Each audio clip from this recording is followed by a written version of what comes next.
coming back again a little bit to what you said, the culture part. I think there is a different lines of culture.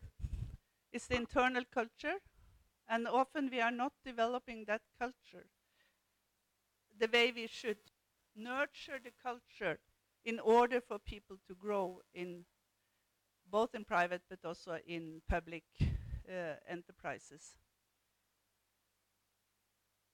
What they say, and I think there's one of this Hofstede or somebody, the leadership scholar who says that the culture is sitting in the wall. You can smell it when you enter a new working environment. The culture is something that is so hard to break down. It's so hard to change that sometimes you don't even feel that you can change it. But if you can't change it totally, you can influence it. And influence is the positive way because it's there for us to grow within. So I think that's what I had planned to say. I had only three small cards, but I've talked a lot. So I don't know who is speaking next. The main speaker has not yet arrived.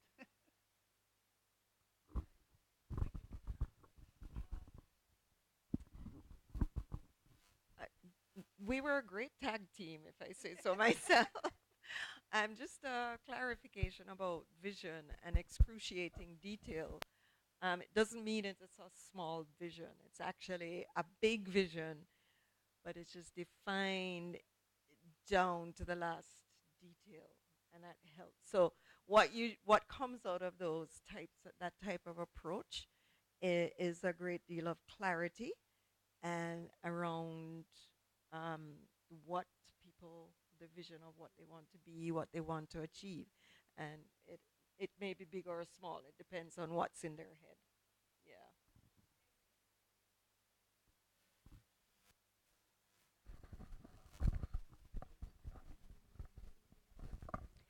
I think you are both talking about the same thing.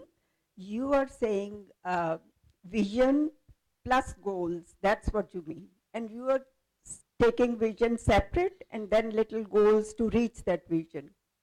So it's the same thing.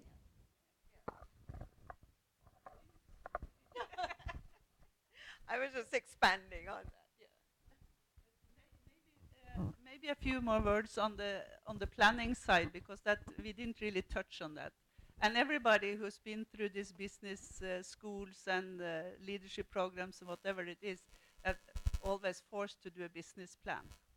The plan is as good as the last word of the plan because it's an evolving document. And I think what I did when I did my first one, I think it was 60 pages. Uh-huh. And then my mentor said, for God's sake, Kari, keep this to your drawer. Don't put it even on the table because you will never use it.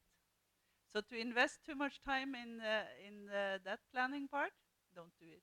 But have a structure, like a structure, a framework, a log frame or something which can be continuously updated, I think is what you need.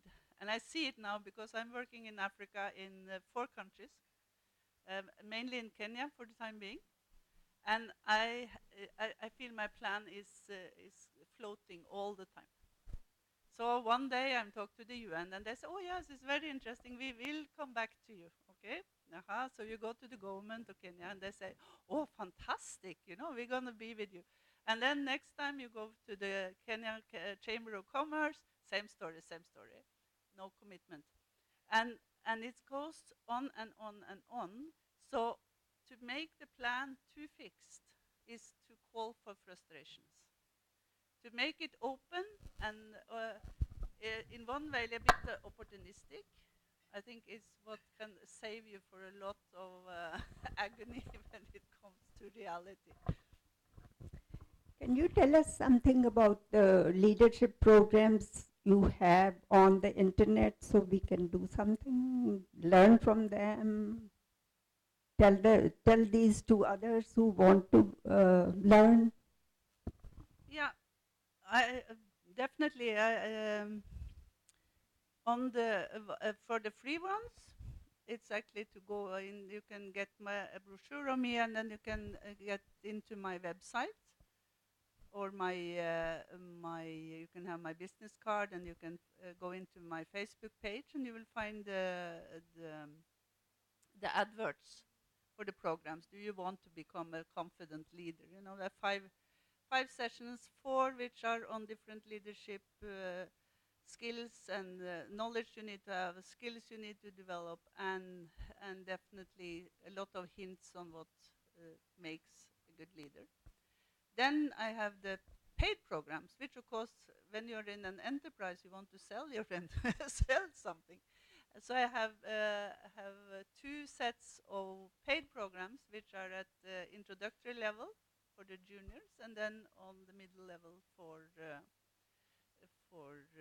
middle level leaders or managers who would like to go into leadership. And then we have the resident programs, which are actually very exclusive in the sense that they're for 12 women only, and run together with a Swedish partner of mine who have been in this with the UN since 1990. So we are offering it to top women leaders from different companies, like the lady who spoke yesterday from Volvo, for example. I'm sure she has been on that program. So those are rather exclusive, but at the same time, I think that people have gone out of those senior ones with a lot of self-insight, and definitely change your mind in terms of leadership. But the online programs, they are out there, and they're going to be advertised also with the startup in early June. So if you're interested, I drop a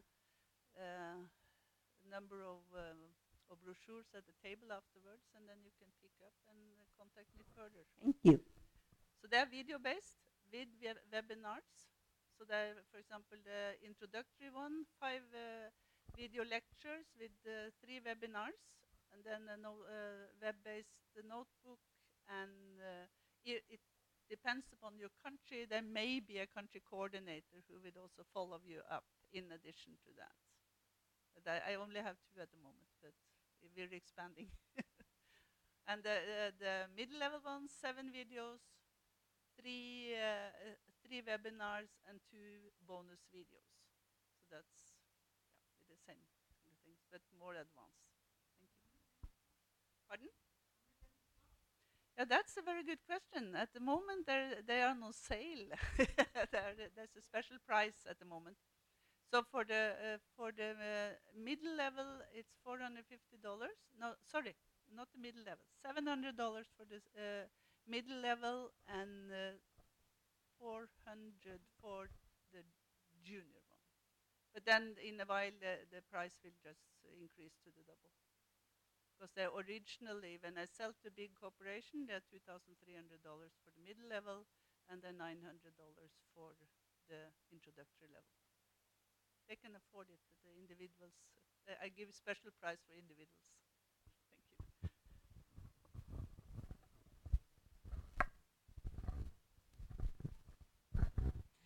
Thank you.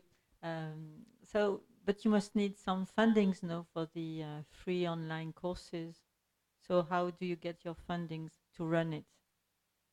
Well, thank you very much. I should have said that in the beginning, actually. I got a grant from Innovation Norway to develop the programs, because when I'm home, I live in a mountain village. So I live far from the labor market, and I live far from Oslo and all of that. So I got the grant to develop the programs, to stream them, and then I got a grant from my municipality to market. And then I also was supported to go here by Innovation Norway to attend this conference. And they also gave me some money for marketing. Okay. And commercialization, they call it. Okay. And so did you look out yourself for the fundings, and did you advocate for what you're doing, or did you have to raise yourself the money, or be the spokesperson? Yeah, I'm always been a spokesperson for women's rights. So I'm known for that in Norway. But I hadn't been home for 20 years, so I had to start fresh, and I actually went to Innovation Norway and asked if they had this kind of grants. And because I live in a mountain village, because I'm a woman, because there's no job opportunities, because I have gray hair I, and retired, I have all the attributes you need in order to qualify for a grant. Yeah.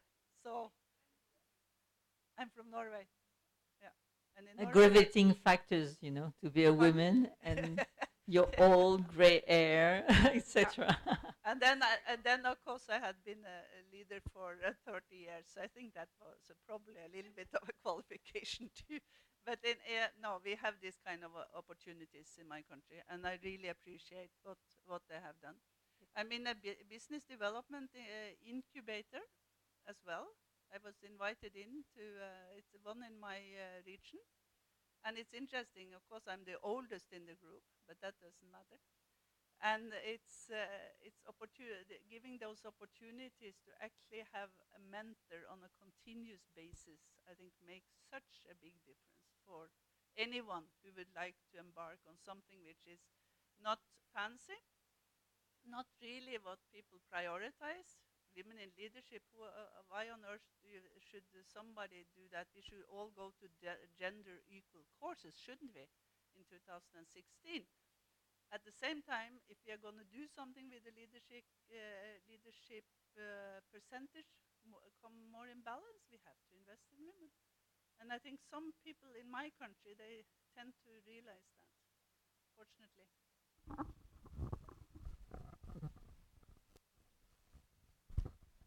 Do you think women would respond to a man trying to inspire them into women leadership? Do you think women, like I see what you're doing as a woman, which is wonderful. I have a passion to see women empowered, but as we were joking, I feel like a minority here. I'm a white, middle-class Australian that has a great life. And so I want to inspire women. Do you think women would respond from a white, middle-class man that is very happy? I'm asking you, because I really do, and in terms of developing programs and that I believe, because I don't see gender, I don't see colour, gender, age, so if you look at the sort of stuff that I get involved in, it's all over the place. But I do see women, there's a place of lifting them up, and I don't see it as equality, I see it as lifting it up, just like I see a young man that hasn't been given a privilege because of his circumstances. So I'd like to lift them up to see their potential rather than, so I see women need to be lifted up if they want that. And I just want to know from women, would they respond to a man, pushing something to lift them up? Some will, some won't. I think what they will respond to is that passion, that commitment, your integrity around it, and the gender won't matter. And I just think there's some women that will resonate with that. Not all, but then there are a lot of us here who are working in the